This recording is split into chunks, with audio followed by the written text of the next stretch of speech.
सावंत, प्रदेशाध्यक्ष जय हिंद गुंटेवारी सेना महाराष्ट्र राज्य आणि माझ्याबरोबर कवठेमंकाळ तालुक्याचे गुंटेवारीचे अध्यक्ष माननीय आदर्श नल्लोडे साहेब येत आहेत। आज पुण्यामध्ये पार्श्व पवार यांच्या काही तथाकथित प्रकरणामध्ये 2 तहसीलदार निलंबित झालेले आहेत आणि त्या तहसीलदारचा फोटो दाखवण्याऐवजी काही टीव्ही चॅनल यांनी गुंटेवारी चळवळीचे जनक जय हिंद सेना पक्ष प्रमुख आदरणीय चंदनदादा चव्हाण यांचा फोटो दाखवून त्यांची प्रतिमा मलिन करण्याचा जो प्रयत्न चालू केलेला आहे तो टीव्ही चॅनलवाल्यांनी तात्काळ थांबवण्यात यावा।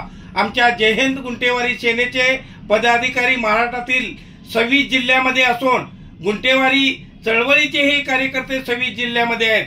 जर टीव्ही चॅनलवाल्यांनी तात्काळ माननीय चंदनदादा चव्हाण यांची माफी मागावी, दिलगिरी व्यक्त करावी, अन्यथा जय हिंद सेना पक्ष जय हिंद गुंटेवारी सेना उद्यापासून महाराष्ट्रामध्ये आंदोलन करून तीव्र विरोध करेल आणि याची सर्व जबाबदारी टीव्ही चॅनेल यांची राहील।